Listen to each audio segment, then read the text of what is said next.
Hey lunatics, what's up? It's a Silent Reviews here coming at you guys with my 205 Live and NXT review for the April 2nd and April 3rd, 2019 episodes. The final ones before WrestleMania. Now before I begin this review, let me just come out here and just apologize for SmackDown Live review last night. I don't know why I decided to do a review so late at night. I did that at like 12:30 at night. I'm not even kidding. And I just decided to upload it because I didn't want to do it the next day, not because I was lazy, just because I have work. I had work today, so I had to get the video out. Technically the video that you're watching right now, it would have been the SmackDown Live review, but I wanted to do it last night since it was still Tuesday, or Wednesday rather. See, get my days mixed up. I'm not as tired as I was last night. I'm still tired, but like I'm not like, oh, I'm not just gonna sit out here and like read the review like this, like how it was last night, and how like I was getting made fun of by a couple friends of mine. I know exactly who they are because they literally send me videos of themselves on Snapchat, like, oh, like, yeah, look, yeah, this is funny. Yeah, he's just being stupid and blah blah blah, whatever, blah blah blah. Like, okay, and okay. I don't even know, bro. I really don't even know. But look, I will not be doing a review like that ever again. I didn't even realize how tired I was until I saw the video for myself, and I was like, oh my god, what was I thinking? Literally, after I ended that video, I like fucking passed out. I'm not even kidding, guys. I passed out. That's how tired I was. It's 11 p.m. right now, and again, this is how late I stay up just to do the review for you guys, get more videos out. But yeah, like I said, I'm not as tired as I was last night. Definitely not gonna pass out this time around. So enough rambling. Let's get straight into this review. So 205 Live, we had quick show. Both 205 Live and NXT were quick shows this week, which is understandable being that WrestleMania is coming up very, very shortly. So we had General Manager Drake Maverick addressing the WWE Universe to hype up the Cruiserweight Title match between Buddy Murphy and Tony Nese at WrestleMania this Sunday. Drake informs us that Nese and Murphy will both speak at later in the evening. He also announces that the evening's card, Kalisto will take it on Oni Lorcan. And in the main event, we're seeing a rematch with Akira Tozawa and Mike Kanellis. Also, Brian Kenrick and Maria Kanellis will be at ringside. Lucha House Party come out to kick off the show. They thank the crowd for coming to the show. Lince Dorado says that prior to WrestleMania, Kalisto will be throwing everyone a special treat by competing. Kalisto gets on the mic himself. It's Lucha time. Oni Lorcan is out second.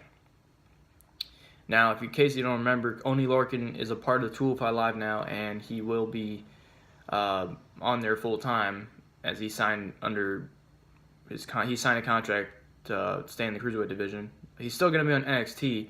I don't know if he's going to be on NXT as much as he is on 205 Live now, but he is a full-time member of the Cruiserweight division, just so you all know. And he turned heel on Cedric Alexander, so I guess he's a heel on 205 Live, but he's still a babyface in NXT. Just wanted to throw that out there. So Lorcan opens things up with a running uppercut. He lays to Kalisto with a stiff shot before dropping the luchador with a snap suplex. Lorcan attempts the half-and-half suplex early, but Kalisto avoids it. A roll-up from Kalisto. Lorcan escapes. Armjack from Kalisto sends Lorcan to the apron. Enziguri sends him to the outside.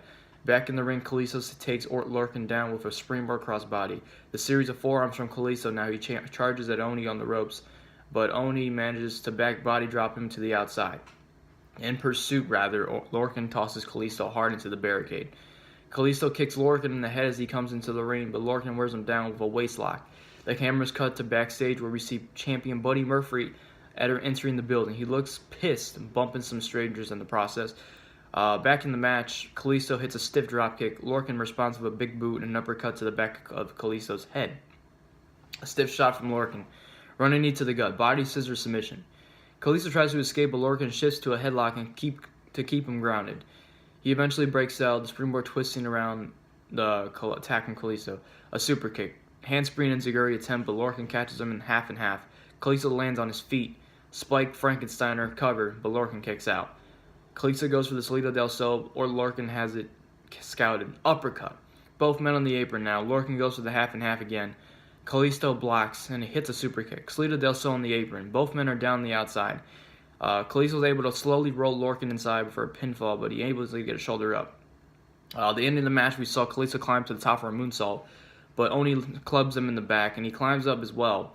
Kalisto elbows him off from the top and goes for a 450, but Lorcan gets the knees up, half and half, and he gets up the win. So Oni Lorcan defeats Kalisto in the first match of the night. The commentary reminds us that this is Lorcan's first win as a member of the 205 Live roster, which is true, because like I mentioned, he is now a full-time member of the Cruiserweight division. Backstage, Cedric Alexander is with Drake Maverick and asking him why he didn't get a matchup with Oni Lorcan after asking for it before. But Drake tells him that Alexander had a string of losses and needs time to recover. In order for him to face Oni Lorcan, he wants Cedric to be 100%, says Drake. Alexander denies Maverick's claim, but Maverick insists that Alexander is the franchise player for 205 Live, and he wants him at 100%. Alexander shakes his hand in agreement and walks off. Elsewhere, Tony Nese is being interviewed. He says that he doesn't feel any pressure because nobody expects him to win on Sunday. I mean, I do. He says the pressure's all on Murphy. Buddy Murphy attacks Nese from behind. The two men brawl all over the backstage area. Eventually, the fight spills to the arena. Referees try to separate them. The crowd cheers, let him fight. But Nese tosses Murphy off this entrance LED board, and he hits the running knee right in Murphy's head, and Buddy Murphy's taken out. So again, more anticipation, more hype for their Cruiserweight title match WrestleMania Sunday. Very, very looking forward to that. And it sucks that it's on the pre-show because Vince just loves putting the Cruiserweights on the pre-show. But hey, it's going to be a great fucking match for what it is, and I can't wait to see what's going to happen. Hopefully we see a new Cruiserweight champion in Tony Nese. But again, I'm not going to spoil anything as far as predictions goes, because those will be going up shortly. Tomorrow, you will be seeing my NXT TakeOver New York predictions with Daniel. Daniel will be here, and Chris and Richard will be here as well. But yeah, Daniel and I are going to be doing our NXT TakeOver New York predictions tomorrow. And being that he's not going to be able to show up on Sunday for WrestleMania, because he's going to be out with his family, we're going to also be doing the WrestleMania 35 predictions as well. So just stay tuned for that. We're going to try to do it all in one video. If it's too long, then we'll separate it. We'll make it 2 videos. But if not, then we'll just try to do it all in one video. So just stick around, guys. So we get into the main event with Akira Tozawa and Mike Kanellis. Highlights of the brawl that just took place between Buddy Murphy and Tony Nese were played. Main event time, Mike and Maria come out, and Akira Tozawa and Brand Kemick out second. Tie-up, chain wrestling. Kanellis gets to the ropes and the referee separates the competitors. Kanellis lands the first strike with a kick to Tozawa's gut. He applies a headlock that runs through Tozawa with a shoulder block. Tozawa bounces off the ropes. Octopus submission applied. Kanellis quickly grabs the ropes. Tozawa stomps Kanellis down in the corner. Axe handle and chops from Tozawa. Kanellis fires back with an elbow, but Tozawa slows him down with a dropkick. Tozawa catches a super kick attempt, but Kanellis hits a discus clothesline before Tozawa can take advantage. Series of stomps sends Tozawa to the outside. Kanellis drapes Tozawa along the apron, then cracks him with a right haymaker. We're back in the ring now. Kanellis cranks back on Tozawa's neck. Vertical suplex from Kanellis. Another. He goes for his third, and he hits it. He gets a close 2 count. Tozawa escapes with ease. Single leg dropkick. Mike in complete control. Tozawa goes for his Frankensteiner, but Mike counters into a sit-down powerbomb. And it looked kind of nasty because he didn't really get all of it, and so Tozawa kind of landed on his neck, and it looked pretty nasty. But he was okay afterwards, and he still managed to finish the match, even though You know, he landed pretty stiff, but he was okay. Tozawa climbs, hits a missile drop kick for a pinfall. Kanellis gets his shoulder up. Fireman's carry from Akira Tozawa. He drops Kanellis on his face. Basement single leg from Tozawa. Big boot. Kanellis catches Tozawa with a pop-up spine buster, but both men are down. Mike goes for a Samoan drop, but Tozawa shifts his weight and lands on his feet. Great spot there.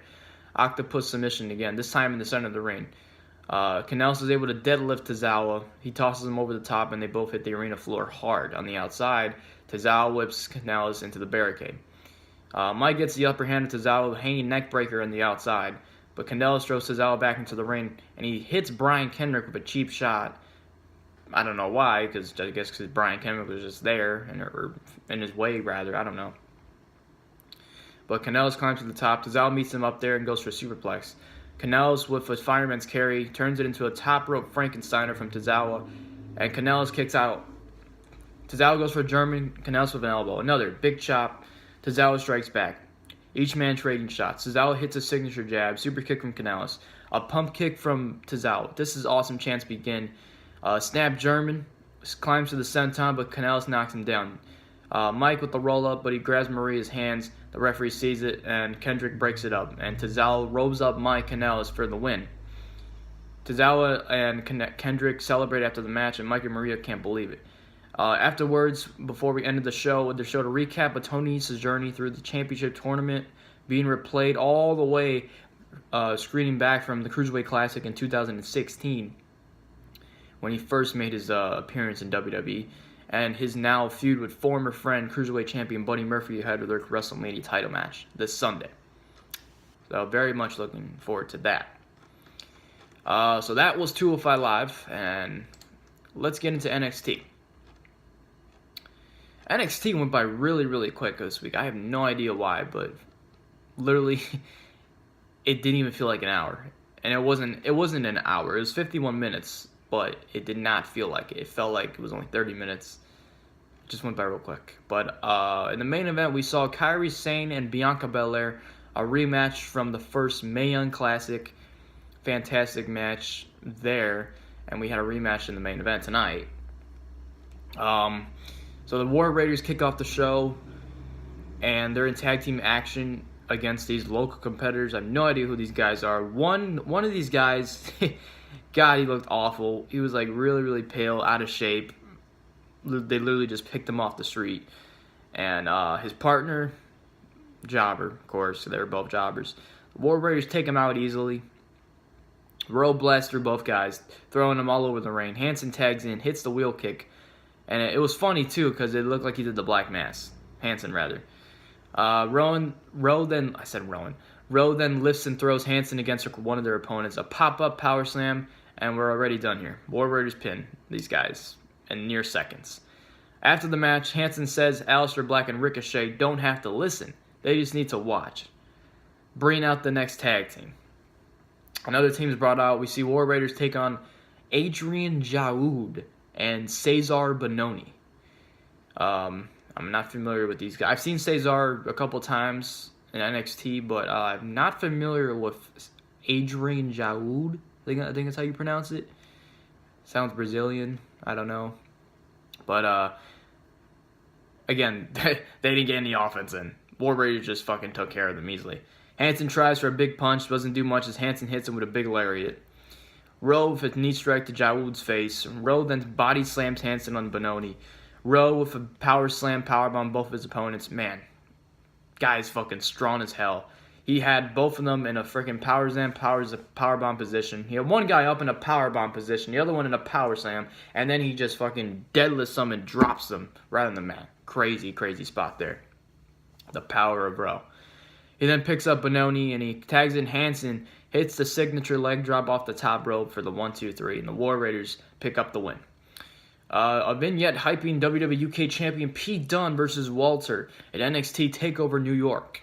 We see clips of Dunne's long championship reign, almost 700 days. Holy shit. Walter's debut in NXT UK and Dunne wanting his next challenge to be Walter. Earlier today, NXT cameras catch up with Candice LeRae entering the building and ask about TakeOver and her husband Johnny Gargano. She talks about how proud she is about Gargano, but it reminds her of how much she wants to be champion herself. Vanessa Borne and Aaliyah roll up her and basically say she's not cut out to be a champion and only knows about failure just like her husband Gargano. Stokely halfway makes an appearance in the background. LeRae says she fully plans on earning her title shot and will be start by taking out Aaliyah, then hands off. And those two will be fighting next week on NXT. Now, if you guys aren't wondering why I don't do any reviews for NXT UK, I mean, I do watch the show every week. Like, literally what I do is I watch Raw on Mondays, I watch SmackDown on Tuesdays, and then Wednesday, being that 205 Live is on Tuesday, it used to be on Wednesdays, but now it's back on Tuesdays the way it was before, after SmackDown. So what I do on Wednesdays is I watch 205 Live, NXT UK, and NXT in that same exact order. All three shows in 1 week, back to back to back. And if I can't do it back to back to back, then I just do it whenever. But that's literally the order of the shows that I watch it. And I know I review NXT and 205 Live and Raw and SmackDown, but for some reason, I don't know. NXT UK, like, don't get me wrong, I love the show, I love what it is, but like, I don't know how I would feel about just reviewing it. It's just, I don't know. I'd much rather just watch it than review it, to be honest. But one of the major matches coming out of this weekend, WrestleMania weekend, we're seeing Pete Dunne, the longest reigning WWE United Kingdom champion of all time.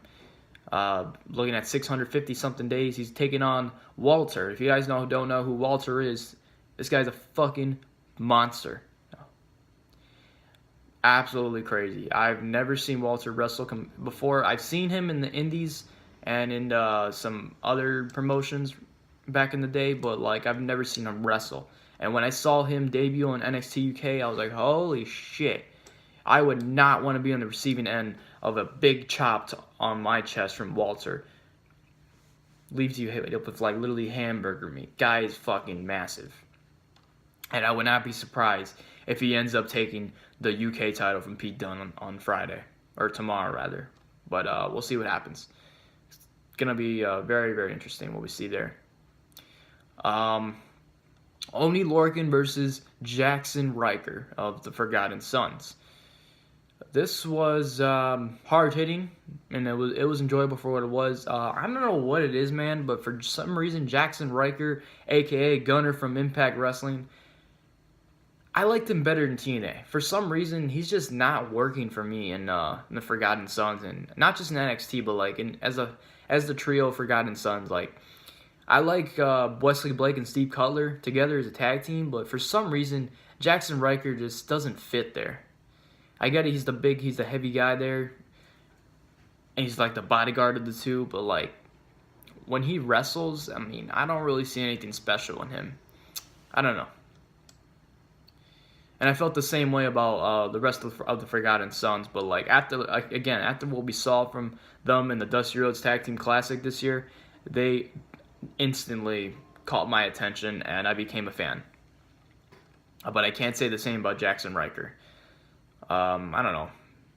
He's just kind of green on the ring right now, but maybe he'll get better. But he took on Oni Lorcan. Chops by Lorcan, tries a shoulder block, but doesn't have any luck bringing Riker down. Lorcan gets dropped to the mat, then hung out to dry over the top rope. Lorcan rolls to the ring. Blake and Cutler head over, but Birch keeps them at bay. Riker looks to suplex Lorcan back in, no luck, so he puts Lorcan over the top rope and clubs away on his opponent's back. Back in the ring, hits a gut buster on Oni Lorcan, but he gets a 2 count. Jackson Riker with a big knee to the stomach, double chop to the midsection. Lorcan tries for a sunset flip, but he gets pulled up by his ear into a bear hug. Lorcan slowly works his way out of it and swings away from punches and chops.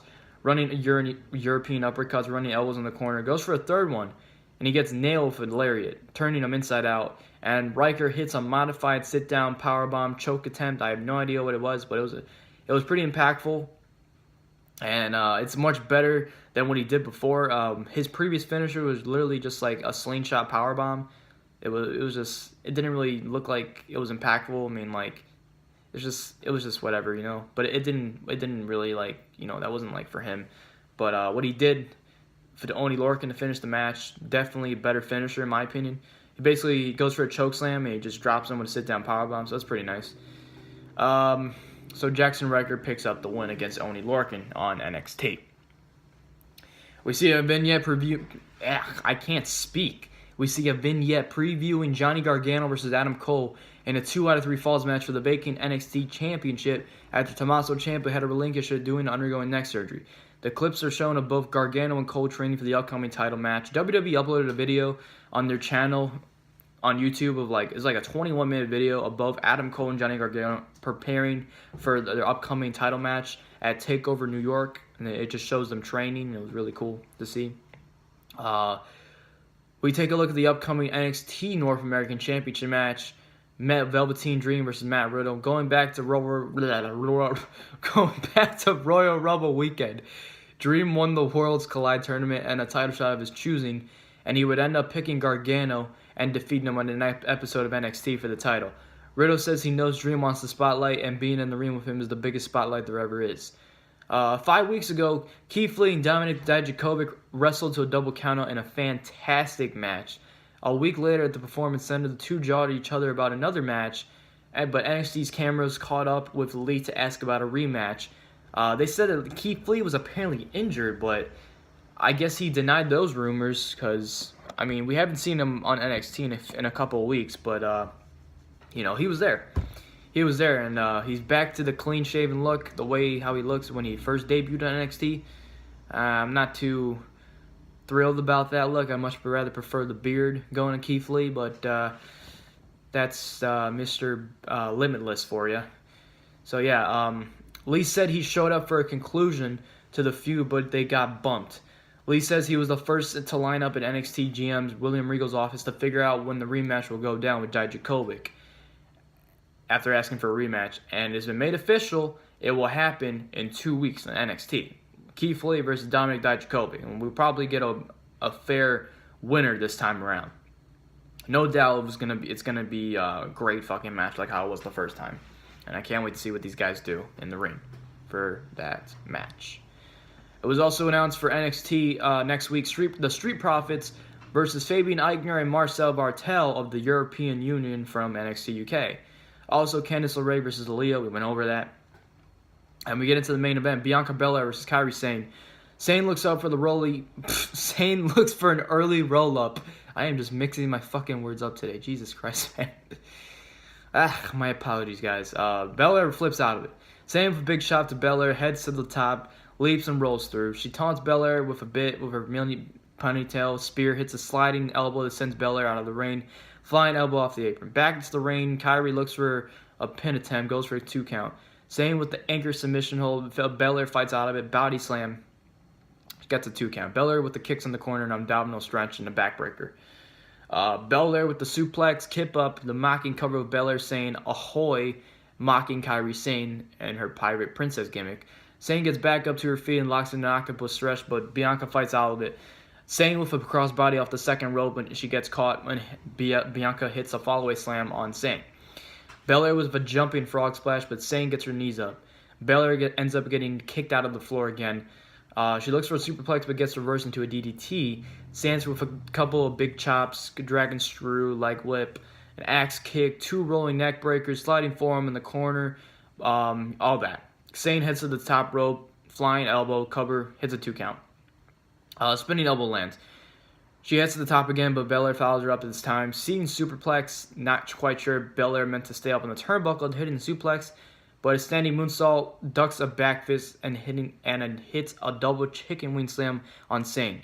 All of a sudden, NXT Women's Champion Shayna Baszler comes out again because she just loves to interrupt all these women's matches for comedy purposes. Because she's the champ, of course, and she gives no fucks. And the match ends in a no contest. Post-match, Jessamine Duke and Marina Shafir attack Sane. Io Shirai heads out, and there's a massive brawl as the referees try to break things up. The entire women's locker room runs out to the ring, separate all 4 superstars. But back in the ring, Belair militarily presses Lacey Lane out of the ring onto a bunch of women. And Io knocks Belair out of the ring and hits a beautiful moonsault on another group of women. I love when Io Shirai does that moonsault, man. What a fucking thing of beauty. Charlotte should take notes, because her moonsault is just... I don't like the way she lands when she hits her moonsault, but the way Io Shirai does it, Fucking beautiful. She lands it perfectly. Shirai puts her hands on the title and gets in the ring with it, and Shirai holds it up as the crowd cheers. So the show ends with Io Shirai holding up the NXT title. Could there be indications we'd be seeing Io Shirai as the new NXT Women's Champion come take over New York tomorrow night? Maybe. We'll see. But that's pretty much all we got for you guys on this week's edition of 205 Live in NXT. If you enjoyed this review, way better than last night. Don't forget to leave a like, comment, subscribe, favorite. RKO the like button out of nowhere. Tap the bell for you to get my notifications for all my future uploads. And I'll be back tomorrow with Daniel. And we'll be back with our NXT TakeOver New York predictions. And you'll also be seeing WrestleMania 35 predictions as well. How many matches on WrestleMania? I don't even fucking know. 15, 16, 17. This is bound to be the longest WrestleMania of all time. Almost 7.5 hours, 8 hours, close to 8 hours. Holy shit. Are we in for a fucking ride, man? Oh, man. Be prepared for this, man. Be prepared for this. And then, of course, TakeOver has only got like 5 matches. We got Walter P. Dunn, UK title. We got the Fatal 4 women's match with Io Shirai, Bianca Belair, KAIRI Sane, and Shayna Baszler. We got Matt Riddle versus the Velveteen Dream for the NXT North American Championship. We got Adam Cole and Johnny Gargano, 2 out of 3 falls for the vacant NXT title. And then we got the tag team titles on the line with War Raiders, the champions. I believe this is their first title defense since winning the titles again from Undisputed Era at the last TakeOver event. It's weird they haven't defended them. But anyways, they will be taking on the winners of the Dusty Road Tag Team Classic this year, Aleister Black and Ricochet. So keep note, attention to detail. Aleister Black and Ricochet have apparently been challenging every single champion from all 3 brands in WWE. So they challenged the Revival for the Raw Tag Team titles on Monday. They were unsuccessful because they went to a double countout. Or countout, rather. Then on Tuesday, it was announced that we'll be seeing them at WrestleMania, and they're taking on... My hair is in the way. They'll be taking on the Usos, The Bar, and Rusev and Shinsuke Nakamura. Fatal 4 match, so they'll be challenging for the SmackDown Tag Team titles at WrestleMania. And then, of course, tomorrow night, Friday night, NXT TakeOver New York, they'll be challenging the War Raiders for the NXT Tag Team titles. I'm not sure if they're going to win tomorrow, but if they don't win tomorrow, I can most likely end up seeing them win on Sunday. And then that way they could stay on SmackDown if they are going to get called up. So we'll see what happens. Because I don't think they have any more plans for Aleister Black and Ricochet after this TakeOver event. Because they're more focused on Adam Cole and Gargano and the rest of the Undisputed Era. And Keith Lee, Dominik Dijakovic, yeah, a bunch of other people. I'm hearing Shayna Baszler is going to get called up as well after WrestleMania. She's rumored to be losing the title as well, so there's a possible chance she'll get called up. We'll see what happens. Oh my god, fucking Messenger is blowing up like crazy here on my desktop. Better take care of that. But yeah, guys, so I'll see you all tomorrow for the predictions video for both TakeOver New York and WrestleMania 35. So have a good night, everyone. My name is The Silent Reviews, and I will see you all tomorrow. Too sweet.